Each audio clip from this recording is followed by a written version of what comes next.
On the evening of August 17, 1943, just before lights out, Burton Jay Smith penned a letter to his fiancée, Willametta Turnepseed. He sat, most likely chewing the end of his pen, mulling over the best way to approach the subject of the letter. Sighing, he put pen to paper. "Dearest, I wanted to talk over a matter with you tonight. In planning the house, it is necessary to decide sooner or later, but not at this very moment. It is this. Al, our artist friend, would like very much to room and board with us when we do settle down."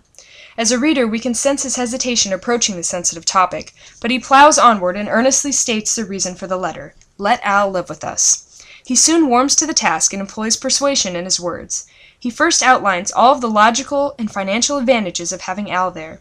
Even in the very first word, Burton Smith refers to Willametta as dearest to evoke calming thoughts of his love for her before dropping the request.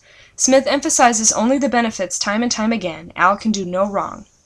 He will pay $35 a month room, share half the telephone, third the food, half the lights, and even furnish his own room. Smith presents a solid supportive stance by vouching for Al's character using his own credibility, logically listing the advantages, and attaching the entire idea to his relationship and love for her, all in order to persuade Willametta to allow Al to live with them. Not only does the letter serve as a persuasive tool, but also as a means of comfort for Burton Smith.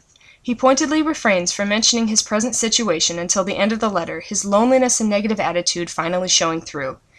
He focuses on the future to both control the argument and take his mind off of the present. Discussing house plans gives both Smith and Turnipseed something to look forward to. Smith enlisted in the U.S. Air Force as a flight navigator. While writing this letter, Smith was most likely in the final weeks of advanced flight school, a grueling 9 weeks of navigation training and practice flights, as he mentions later in the letter.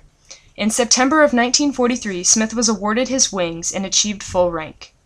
The top of the letter is embossed with the insignia of the Air Force Navigation School in San Marcos, Texas. The base was chosen after the Pearl Harbor attack, and over 10,000 navigators and pilots were trained there. It was eventually renamed Camp Gary in 1951 in honor of a fallen local soldier. Burton points out that the plane depicted on the stationery is similar to the plane that he flies. The plane's design is consistent with the B-25 Mitchell, one of the most versatile planes used by the U.S. Air Force. B-25s were modified as trainers, like in Burton's case, torpedo carriers, and were even used in reconnaissance missions. Burton Smith ends his letter by telling Willametta he loves her, and that he will dream of happier days to come when this miserable war is over.